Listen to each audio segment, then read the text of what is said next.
All right, what's up? It's Schultzy. I'm going to give you guys a look at a little compact crayfish pattern. If you know anything about Schultz Outfitters and been following us, there's a low water cray that's been around since the mid-2000s. This kind of little spin off that, little updated version. A few new components, different hook, different weighting system. But if you're fishing smallmouth, low and clear water, where realism is important, where you want something that hits the water and sinks fairly quick. Smallmouth love crayfish, and smallmouth love a compact crayfish pattern such as this one. So I'm going to teach you how to tie it today. Per usual, using an Eric's hook, TP 650. It's going to be that 26 degree bend. This fly is going to be good, platform-wise, building it on a size 1 or a 1.0. If you want to get real big with it, you could go to a 2.0, but usually a 1 or a 1.0 is going to do you just fine. Depending on how fast you want this to sink, and if you're using the foam Chocolate Factory claws or not, is going to call for different amounts of weight. So this setup here happens to be a hairline tungsten scud back with a bead. It could be a brass bead. It could be a tungsten bead. Or the other template you could build this on would be the Fulling Mill tungsten jig back with a tungsten bead or a regular bead mixed in there. But you get to play with it a little bit and see what you like sink rate wise. Like a lot of our flies, we're going to tie this in various weights for different situations. But we're going to keep that profile fairly small and uniform throughout the weights. So I'll show you guys how to tie this. It's a fairly quick tie. You can make it as fancy as you want. You want to add flash to it, I'll kind of talk you through that. If you want to do a stripped down version, you can do that. It's fly tying. There is no rules. So here we go. Some of the sexy floss or span flex or whatever to imitate the antennae coming off the cray. Let's tie that in. Nothing too fancy here. Pull that back on itself. Trim that off. I'm eventually going to trim these a little bit shorter. We'll let them just hang out there. Okay, if you want to add some flash to this, at this point I would tie in a little bit of flash. Some Flashaboo, a speckled Flashaboo. If you don't want the flash in there, don't tie it in. We're not going to tie it in on this one. I'm going to take my thread here, make a little dub loop. I'm going to take a little bit of wax,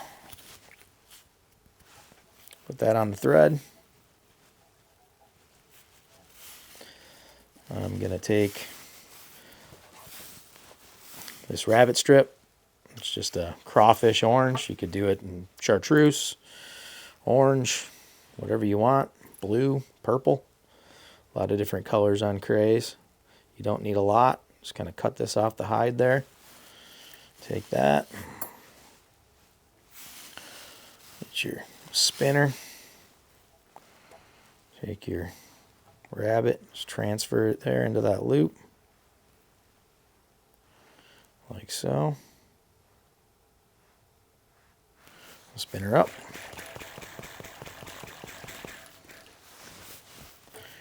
Use your rotary feature here if you want. Try not to break that.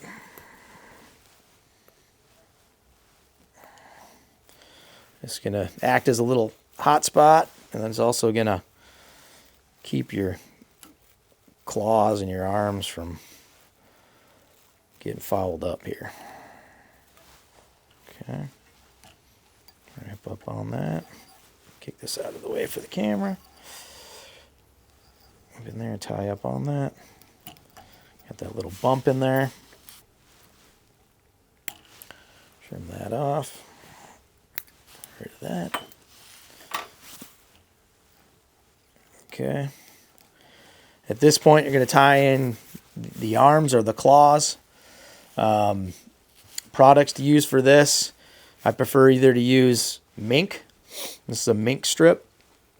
Mink has some floating properties to it, so it kind of lifts those claws up. You could also use pine squirrel. for this. I pre-cut these. I'm just going to tie them in right on the sides there. You got one claw, one arm there. The other one. Put that in like so. Okay, at the end we can glue some foam claws on if you'd like. We've got these drying over there. Painted the tips of the claws with some paint.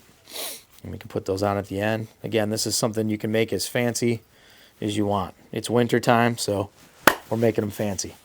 But might be a little different story if it's 11 o'clock at night before you go fishing the next morning. Okay. Take these crustaceous eyes.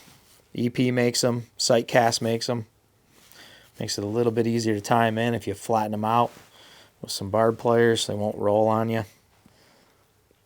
Flatten that out there like so. Tie these in.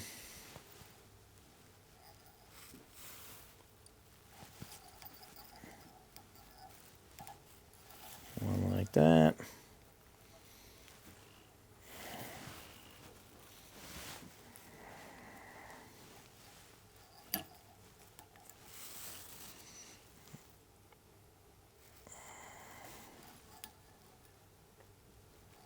Come on.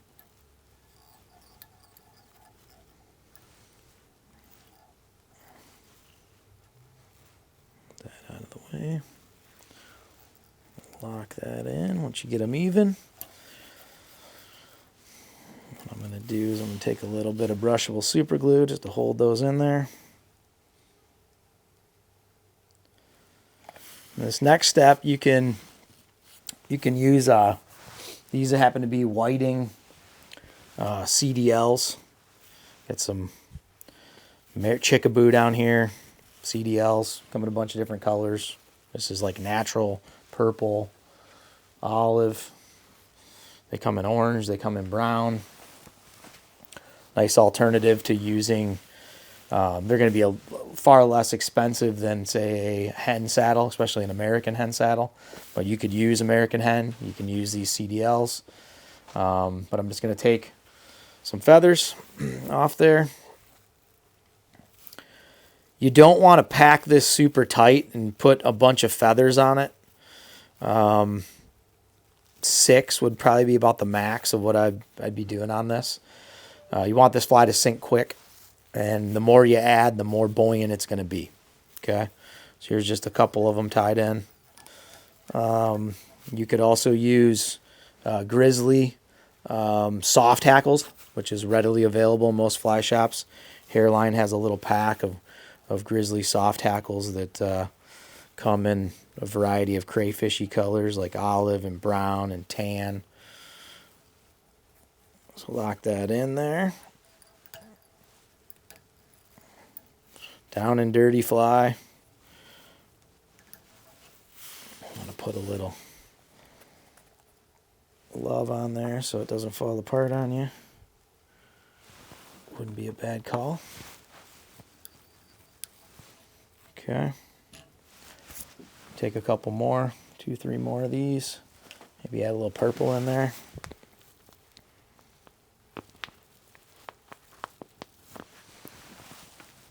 Olive, a little purple. And go right over that bead. A little dab on there.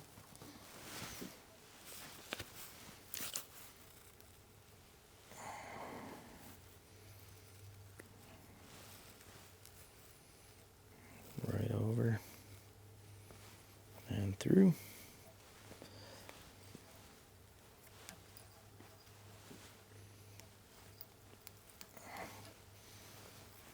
Trap that. Trim here.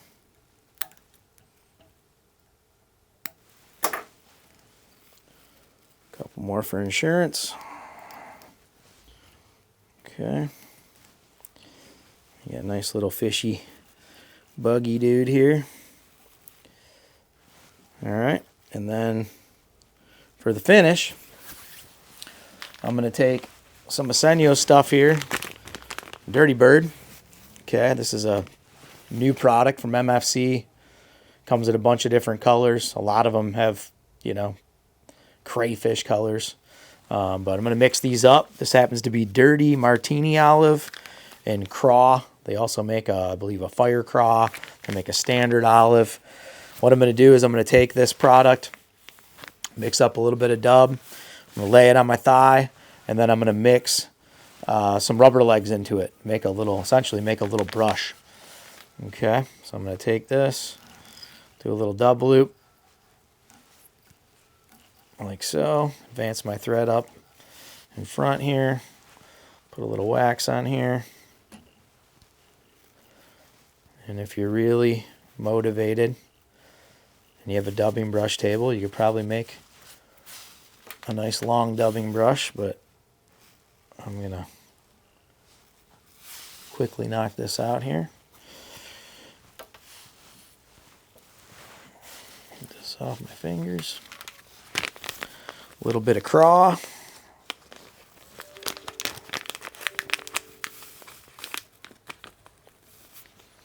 You don't need a ton.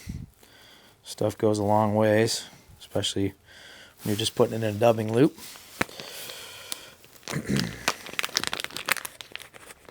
They do make a purple in this, if you're wondering. Streetwalker purple.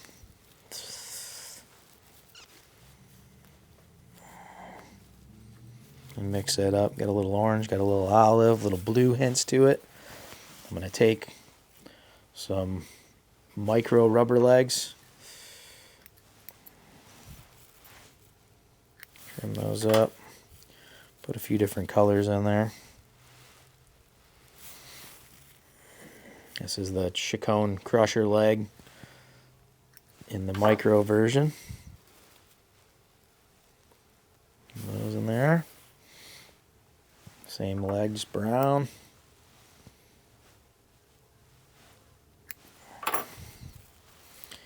When you're doing this, you might drop a few on the floor, so I usually put a few in here just in case. They call this the buggy nymph leg. A few of those in there. Oh, there you go. There's one on the floor. All right, I'm going to take this.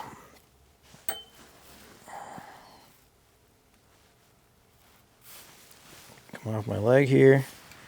Grab it like so. Throw that up in that loop. Spread it out a little bit. A little bit goes a long way. Probably have too much here, but rather do it once than twice.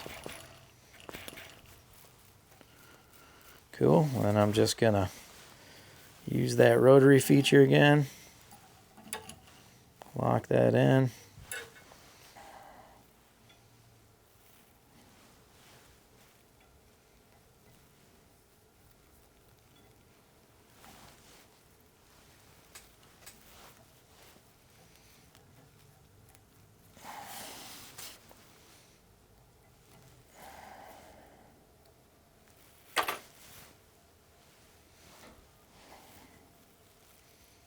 Cool. Lock that in, like so.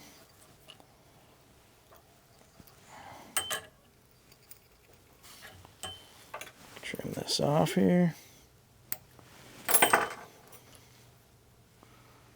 Finish your fly. Whip finish it, half hitch it, whatever you like to do. I'm going to glue it no matter what. Lock that in. Trim that off. Clean that up.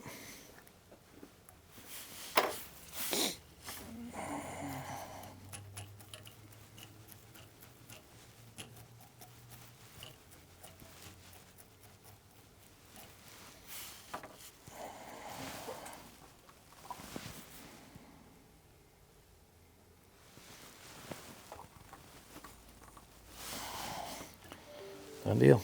Get yourself a little crayfish. Good little bass fly. Could be a carp fly. If you want to get real fancy with it, throw some claws in. Here you go.